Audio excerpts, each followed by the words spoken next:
BELINTASH Part-3. BELINTASH was studied in the 1980s by a team of archaeoastronomers, who, thanks to their publications, made it popular in Bulgarian archaeological science. The regular archaeological excavations of BELINTASH were resumed in the spring of 2010 by a team of the National Archaeological Institute with museum and led by the Bulgarian archaeologist Borislav Borislavov. The drillings carried out by him and his team conclusively prove that the ancient sanctuary dates back to 5000 BC. Scientists are adamant that for its time the religious complex was even more significant than Papericon during the Stone-Copper Age. Work on the site during the 2010 season of excavation is primarily aimed at establishing during which time periods the sanctuary was used.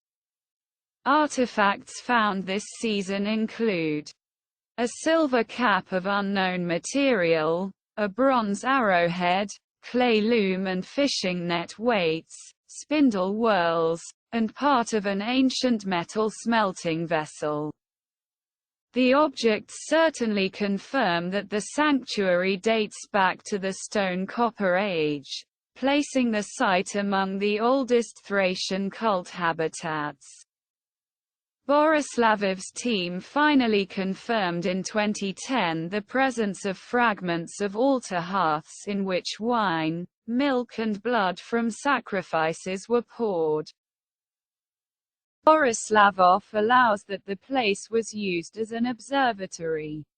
Since for the ancient Thracians the observation of celestial bodies was important for determining the days for starting agricultural activities. The archaeologist suggests that during the Stone-Copper Age the population of the village of Dolnoslav came to worship in BELINTASH, and the place played the role of a central sanctuary for a much larger area in the entire territory of the Rhodopes and even the upper Thracian lowland and the Thracian tribes inhabiting it. A rock arch on the way to the plateau during the first excavations in 2010, the team found that materials from the Hellenistic and Roman eras were missing, leading archaeologists to conclude that perhaps the BELINTASH rock complex is not the sanctuary of Dionysus that researchers are still looking for in the Rhodope Mountains and which is believed that he visited Alexander the Great. Imanyan legends say that the famous conqueror donated a golden chariot to the shrine, which was then hidden in an underground cave. In 2011, archaeologists discovered the remains of an artificially built wall that surrounded the BELINTASH plateau. According to Dr. Borislavov, the wall most likely separated the most sacred part of the sanctuary from the rest of the territory. The site of the entrance door was also discovered, which was very massive and heavy, as evidenced by the exposed grooves for columns and tracks. The team is investigating the rockfalls at the foot of the altar, which it can be argued are not natural, but were deliberately induced during one of the military invasions of the shrine. Archaeologists found remains of ceramic vessels and cutlery, a bronze ornament, fragments of a ceramic figure of a female body, a thigh and part of a torso. The goal of the archaeologists is to discover the purpose of the rock carvings so that scientific assumptions can be made about the purpose of the sanctuary and the rituals performed at the site.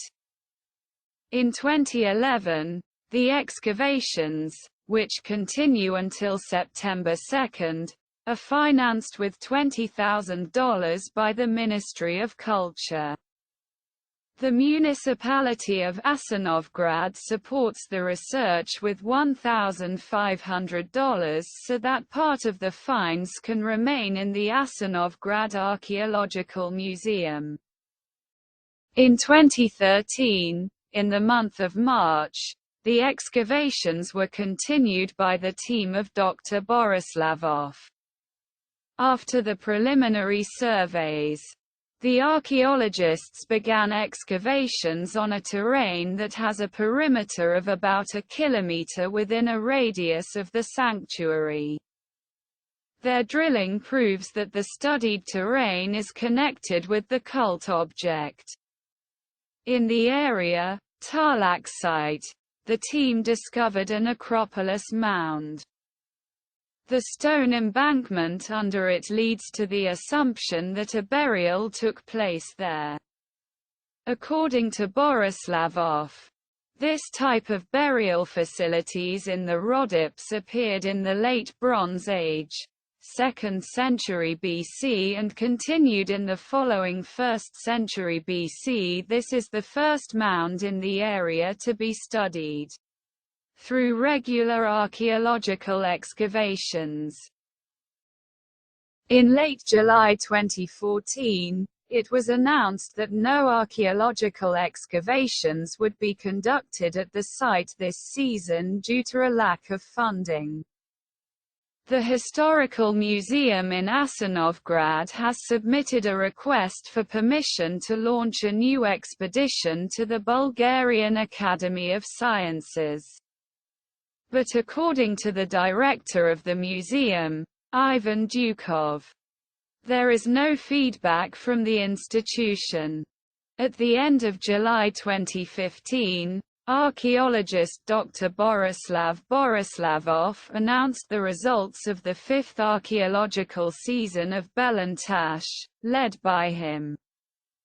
According to Borislavov, it can certainly be argued that from the 5th millennium BC, to the end of the Bronze Age, 2nd millennium BC, and the entire 1st millennium BC, the sanctuary was active. But as a result of some conflict at the end of the 4th or the beginning of the 3rd century BC, the sacred place was destroyed by force.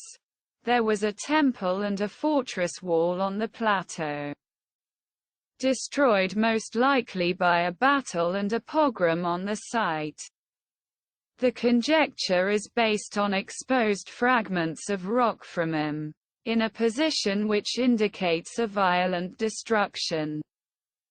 Borislavov believes that it can almost certainly be argued that Belintash is not the famous sanctuary of Dionysus that was visited by Alexander the Great, since there are certain written records about it from Roman authors. While according to archaeological data Belintash was not an active sanctuary in the Roman conquest of Thrace and practically non-existent for several centuries in this period. End of Part 3. To be continued.